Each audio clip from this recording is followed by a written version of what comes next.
नमस्कार दोस्तों, आज की वीडियो में हम यूजीसी नेट का जो प्रीवियस ईयर पेपर है उसमें से जो लॉजिकल रीजनिंग हमारी यूनिट होती है उसका एक क्वेश्चन सॉल्व करेंगे।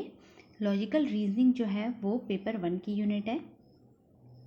पेपर 1 जो कि सभी सब्जेक्ट्स के लिए कॉमन होता है, उससे रिलेटेड ये क्वेश्चन जो है वो हमारा है। तो अब हम देखते हैं कि क्वेश्चन क्या है हमारा।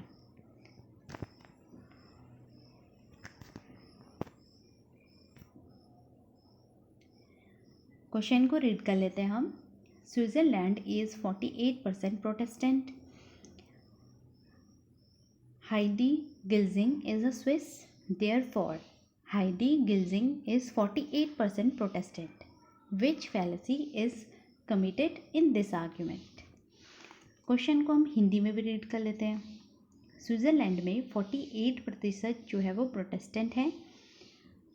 हाइडी गिल्जिंग जो है वो एक स्विस नागरिक है, इसलिए हार्डी गिल्जिंग में 48% प्रोटेस्टेंट हैं। इस युक्त में कौन सा तर्कदोष है।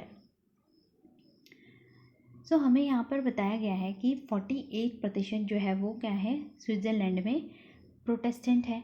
उसमें तो हम बोल रहे हैं कि हाइडी गिल्जिंग जो है वो क्या है, एक स्विस नागरिक है ना। देयरफॉर इन्होंने कंक्लूजन क्या दे दिया कि हाइडी गिल्जिंग इज़ 48% प्रोटेस्टेंट। वो भी कैसे है, 48% क्या है, प्रोटेस्टेंट है। अब हम सबसे पहले जो है हमारा फैलेसी जो वर्ड होता है उसको समझ लेते हैं कि फैलेसी होता क्या है। फैलेसी होती है किसी भी जो आर्गुमेंट है उसमें जो एरर होता है, हमें एरर बताना होता है कि वो किस तरह का है, कि इसमें तर्क जो है हमारा, इसमें तर्क दोष कैसा है, कि इसमें किस तरह का जो फैलेसी है वो है, किस तरह का एरर है। यहाँ पर हमें 4 ऑप्शन गिवन है। Hasty generalization, fallacy of composition, ad hominem और बैगिंग द क्वेश्चन। सभी को हम डिटेल में समझेंगे, सबके एग्जाम्पल भी हम देखेंगे किस तरह से हम एग्जाम्पल से इनको समझ सकते हैं। सबसे पहले हम क्वेश्चन को देख लेते हैं। क्वेश्चन में हमें यहाँ पर गिवन है कि जो स्विट्ज़रलैंड है वो 48% प्रोटेस्टेंट है। 48% क्या है, प्रोटेस्टेंट है। इसमें से बात हो रही है किसकी, एक पर्सन की, हाइडी गिल्जिंग, जो कि एक स्विस है, एक स्विस नागरिक है, स्विट्ज़रलैंड के नागरिक हैं, है ना। उनको भी बोल दिया है कि वो भी क्या है, 48% प्रोटेस्टेंट है। उनको भी 48% प्रोटेस्टेंट जो है यहाँ पर मान लिया गया है। जब हमें होल की बात करके कि 48% जो है वो प्रोटेस्टेंट है, यहाँ पर होल की बात हो रही है कि 48% प्रोटेस्टेंट है। फिर 1% की बात कर ली, 1% की बात कर ली। हम क्या कर रहे हैं यहाँ पर, होल से क्या कर रहे हैं, होल को जो हमने माना, पूरे के लिए जो हमने सही माना, उसी को हम उसके पार्ट के लिए भी क्या मान ले रहे हैं, सही मान ले रहे हैं। ये इसी का एक पार्ट हुआ। उसके पार्ट के लिए भी क्या मान लेते हैं, हम उसको सही मान लेते हैं। तो इस तरह की जो हमारी फैलेसी होती है उसमें हमारी फैलेसी ऑफ कॉम्पोजिशन होता है। तो इसका राइट ऑप्शन हमारा क्या हो जाएगा, फैलेसी ऑफ कॉम्पोजिशन, जिसमें कि हम क्या करते हैं, जो पूरे के लिए हमारा सही है उसी को हम जो उसके पार्ट हैं उनके लिए भी सही मान लेते हैं। अदर जो यहाँ पर फैलेसी हमारे पास है उनको भी हम डिटेल में समझ लेते हैं, उनको एग्जाम्पल के साथ हम समझेंगे। यहाँ पर हिंदी में भी जो ऑप्शंस हैं उनको आप रीड कर सकते हैं और समझ सकते हैं।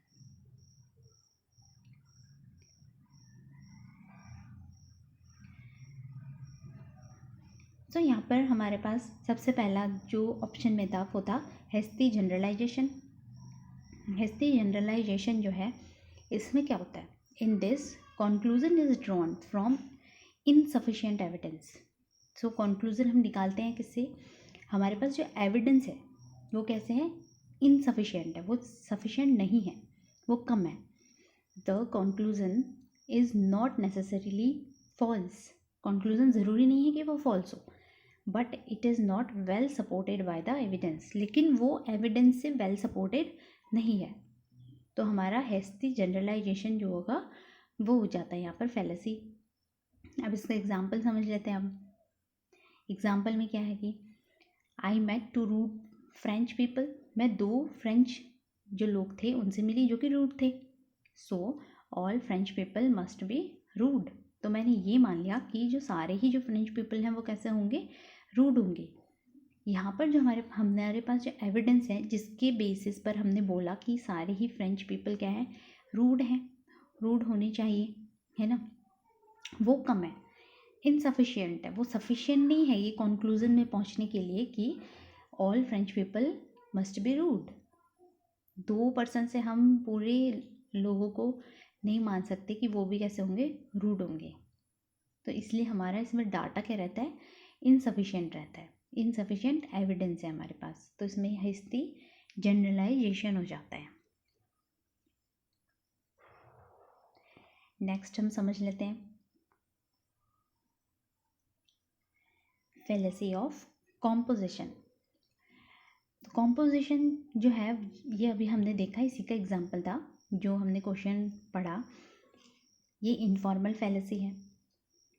When one infers that something is true of the whole from the fact that is true of some part of the whole, so हमने देखा कि हम मान ले रहे हैं कि कोई चीज़ होल के लिए सही है, तो हम उसको उसके पार्ट के लिए भी क्या मान ले रहे हैं, सही मान ले रहे हैं कि जो चीज़ होल के लिए सही है वही उसके पार्ट के लिए भी क्या होगी, सही होगी।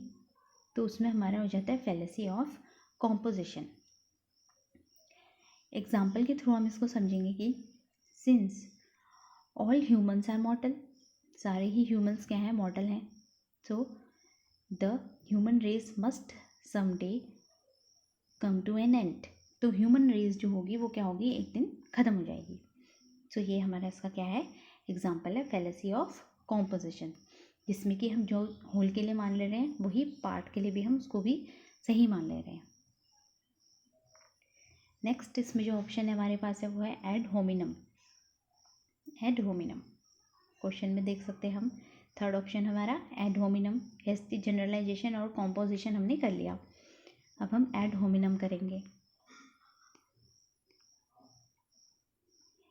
It uses personal attacks rather than logic.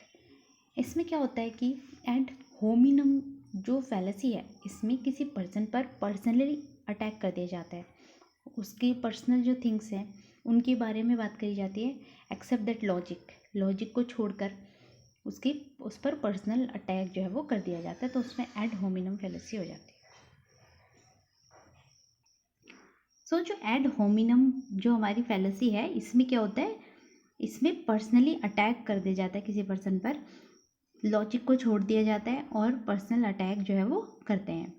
तो इसका एग्जाम्पल के थ्रू हम इसको समझते हैं कि the policy suggested by him have no merit since he was once changed with embezzlement.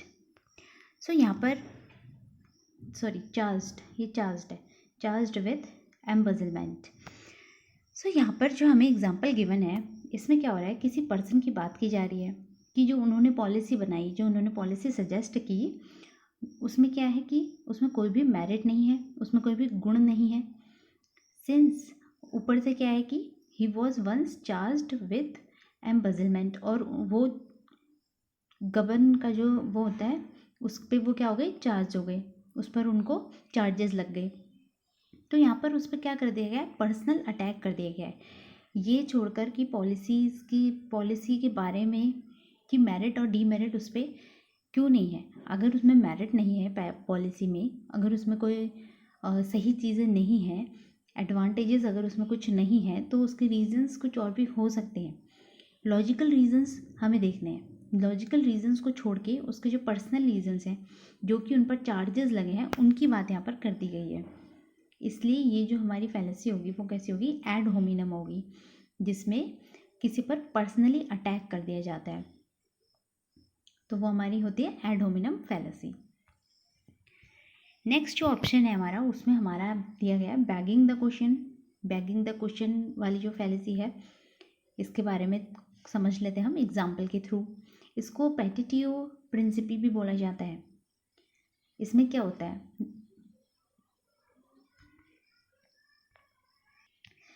इसमें क्या होता है कि the conclusion is assume to be true.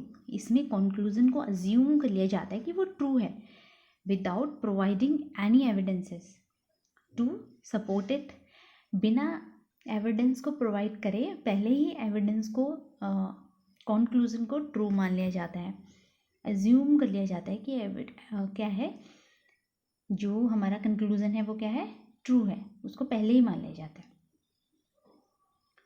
सो यहाँ पर एग्जाम्पल के थ्रू हम इसको समझते हैं। जैसे global warming is happening because the evidence shows that the climate is changing and becoming warmer. तो यहाँ पर जो हमें एग्जाम्पल गिवन है, इसमें क्या हुआ है, पहले ही अज्यूम कर लिया कि ग्लोबल वार्मिंग हो रही है। क्या मान लिया, पहले ही मान लिया कि ग्लोबल वार्मिंग जो है वो हो रही है। तो इसलिए यहाँ पर जो हमारी फैलेसी होगी वो कौन सी होगी, bagging the question. Bagging the question.